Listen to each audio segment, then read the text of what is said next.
All right, perfect. So, I'm Lisa Kastner. I am the founder and executive editor of Running Wild and Rise, and I am here with one of our brilliant authors, and we've got 20 questions. So, hopefully, the 20 questions don't suck. All right. First question. What is the very first book you actually remember reading? I imagine you mean besides Fun with Dick and Jane. Yes. I'm going to skip through. I was the kid that you got a star for every book you read in first grade when we were learning to read, and I was the one. The board wasn't big enough for the number of stars I had. So I'm going to skip all that stuff. The first adult book I read was 20,000 Leagues Under the Sea. Oh, yeah. Damn, that's awesome. And that thing blew me away. We were on vacation with I was on vacation with my folks. We were driving up the California coast to, our goal was to get up to Seattle, camping along the way. I don't think I saw anything because I picked that book up when we started out and I read the entire trip up and back. And I was hooked on science fiction from then on. I don't blame you. Seriously. Who is your favorite author, like, period? Favorite author, period. Oh, well, yeah. It can be multiple. Okay, well, the J.R.R. Tolkien is Lord of the Rings is, to me, that's the one book I keep coming back to, and I read it over and over again. I just love it. There's not even a close second to that. Who influenced your writing, just in general? That's a really tough one. I would say probably a lot of the science fiction authors from the Golden Age. Zolan, never can pronounce their names, but Zolanzi, Ron L. Hubbard, his Battlefield Earth. I mean, I just love the adventure ones. McCammon, his Swan Song, H.G. Wells. He was the first guy that the Time Machine. I would say that my love of post-apocalyptic stories came with the Time Machine.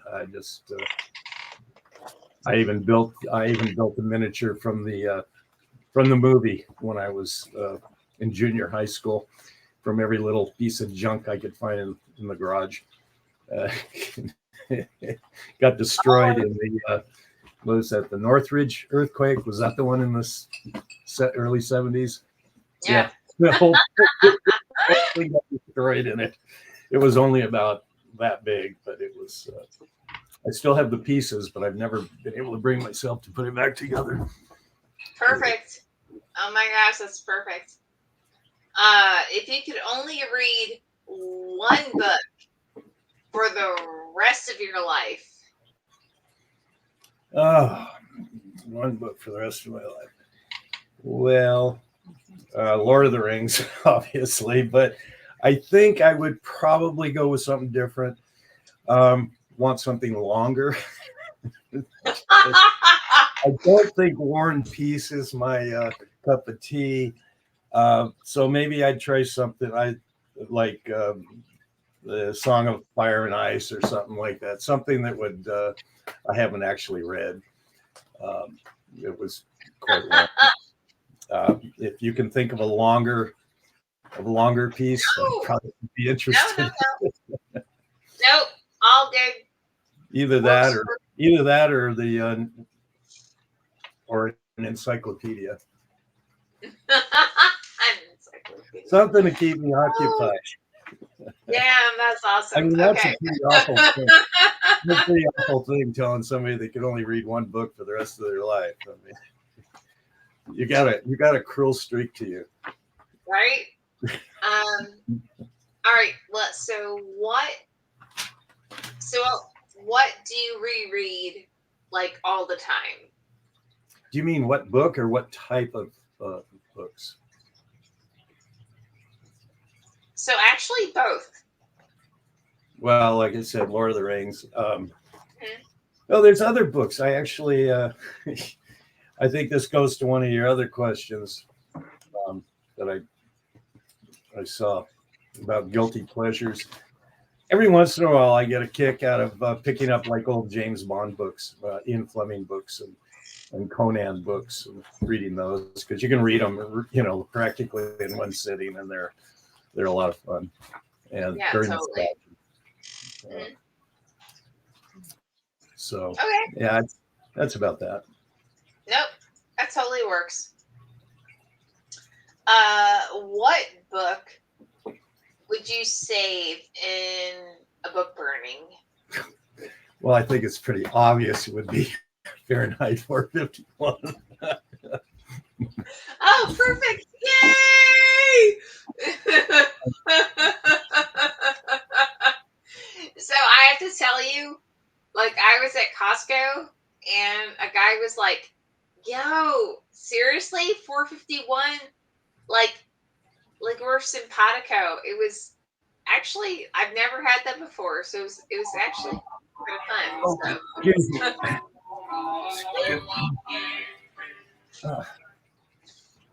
There, sorry. All good. But yeah, so like totally like oh, it, oh, that's great. I cannot see that. I could not see that on my screen. yeah. See it now. Yeah. But okay, now I know what you mean by we're in sync. Yeah. The guy was like hyper excited. I'm like, oh, okay. Sure. Very good. Very good. Totally.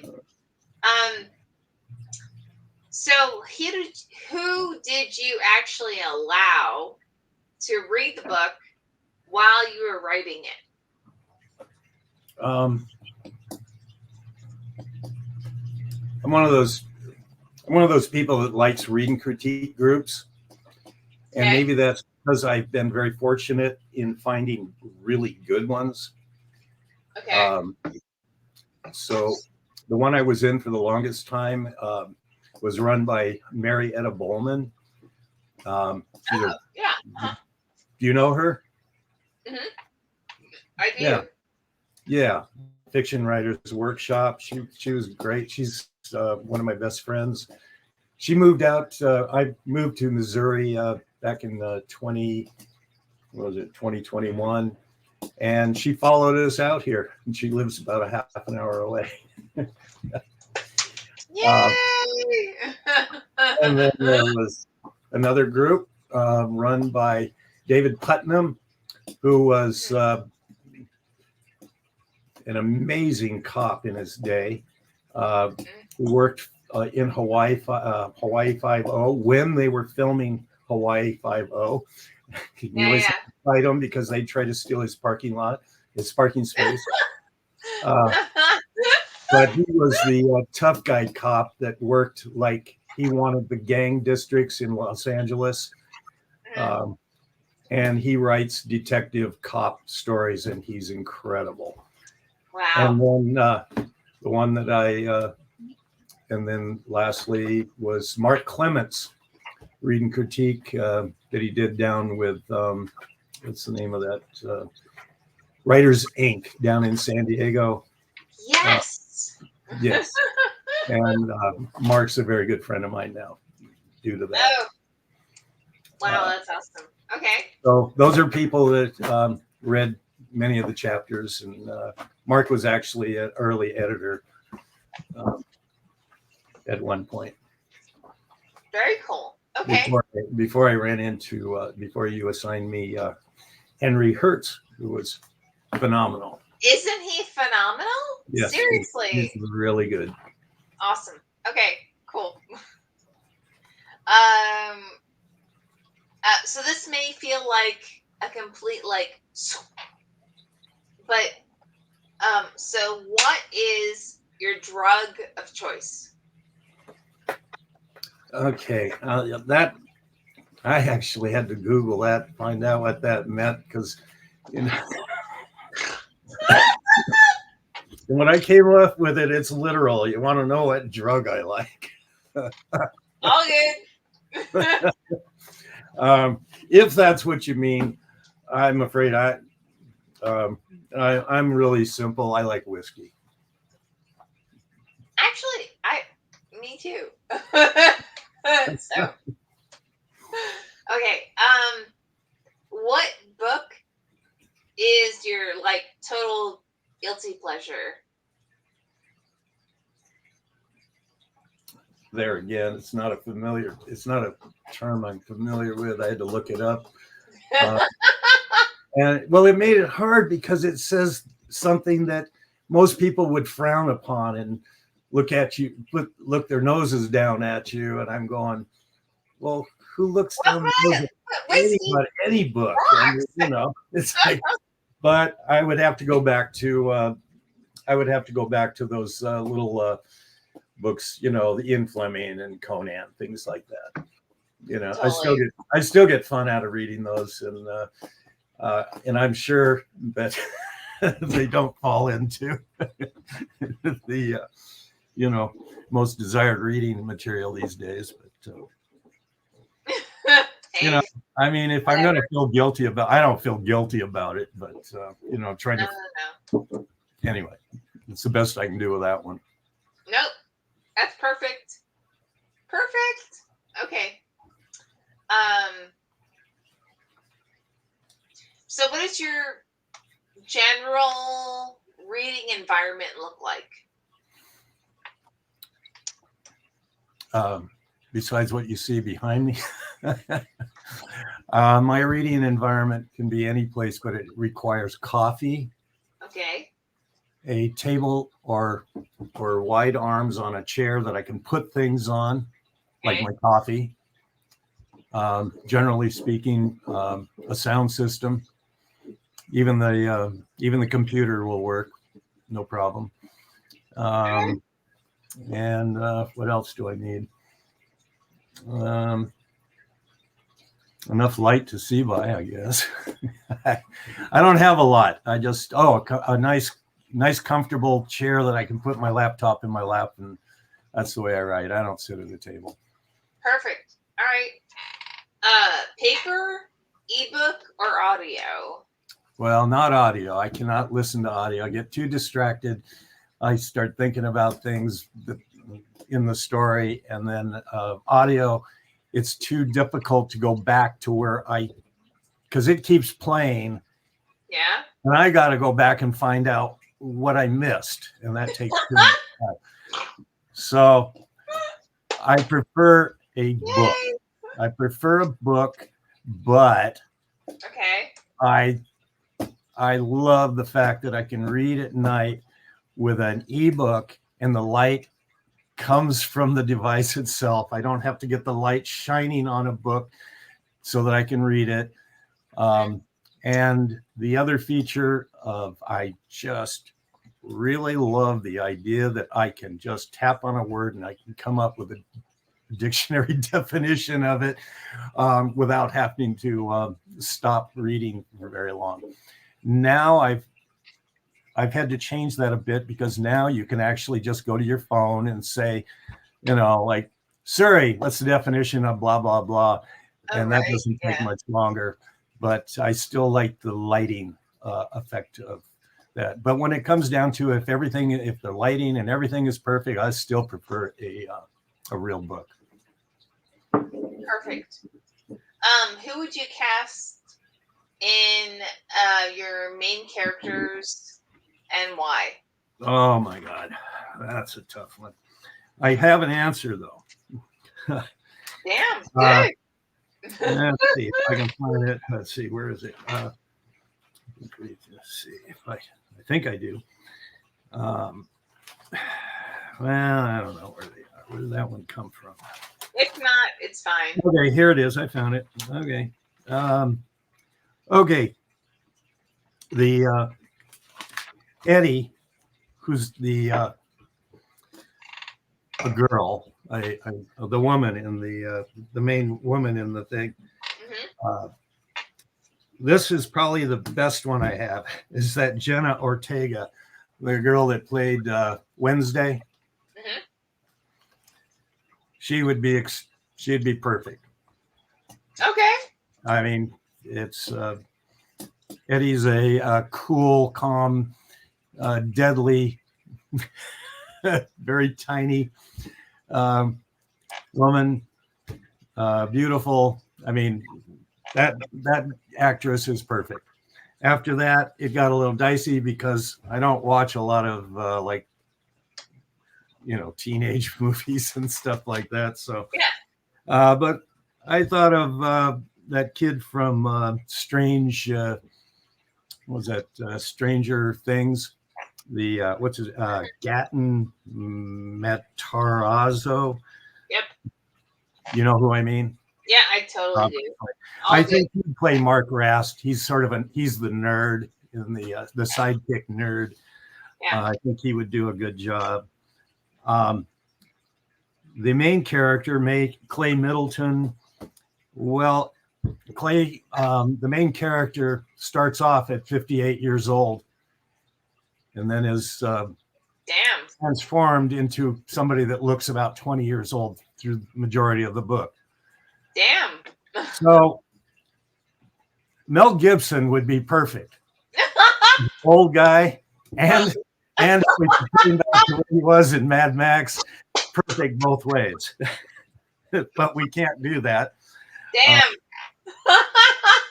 So it's hard thinking of a 20-year-old that has enough experience on screen as somebody that's hard as nails, like a 58-year-old man that spent his life surviving in the desert. So I just had to draw on what's available, and the only one I could think of is that new kid. What's his name? Tom Holland. All good. Plays Spider-Man. Yeah. All good. Okay. That's the best I could do right now. I know the way these questions work. Tomorrow I'm going to watch a show and I'm going, oh man, that guy's perfect. Why didn't I see this earlier? Right? It is, but anyway, that's what I came up with that. Mm-hmm. Okay, so what was your last guilty pleasure? Okay. Last guilty pleasure, I think, was going to this little dive bar around here and having they have the best. They are the best chicken livers. Oh my God, they're so good. Right? I don't know if chicken livers is a guilty pleasure, but because I didn't feel guilty. But no, for real, guilty. Yeah, no, it's yeah, I'm right there with you. All good. All right. So if you could write yourself into a novel, would you be the hero or would you be the villain? As much as being a villain would be fun, I know myself, and I can't even play a video game and be the bad guy. Really? Nah, can't do it. And I wouldn't be a hero here. I'd be the anti-hero, guy that didn't. He wasn't exactly somebody everybody liked, but I wouldn't be out doing horrible things to people. I can't do that. In fact, that's what people say about this novel is they go, oh man, you didn't even make the character up. The main character is just you. So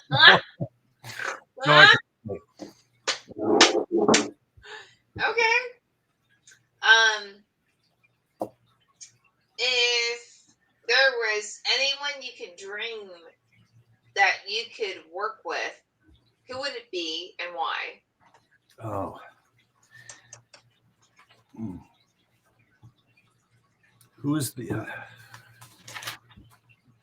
that one? I think as I remember, and I'm not finding that what the little note I put down was. Oh, here it is. The answer is no. I can't imagine writing with somebody else. You Oh know, my God, that's an awesome answer. I got to tell my own stories. I would be glad writing a story and letting somebody that's a better writer than me clean it up, but no, I can't imagine that. Okay. If it came down to writing, as far as working with somebody, Mm-hmm. was that part of the question? Working or Yeah. just writing? No, both. Mm-hmm. Okay, yeah, working. Oh, I would love to. I would love to work with Graham Hancock. Well, yeah. To travel the world, look at this, look at ancient ruins and stuff like that, try to figure things out. Now that to me would be that'd be the choicest job in the world, right there. Okay. Awesome. Um, so when was the last time you ran wild and what did you do and what made it wild? And I need to caveat, I did not make these questions up. I'm just asking them. Okay. Yeah, it's a tough one because I'm not nearly as wild as I used to be. None of us are. I'm just saying.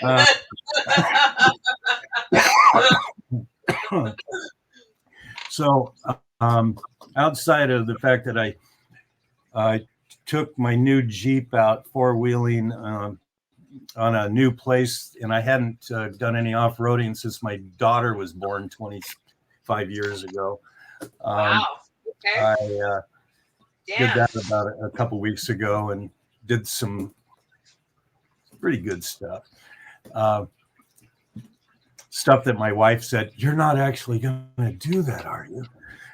Like, but I still don't think that's the wild thing. I think the best thing I did Okay. was last We year. I love went. your wife and we love your daughter. I'm just like,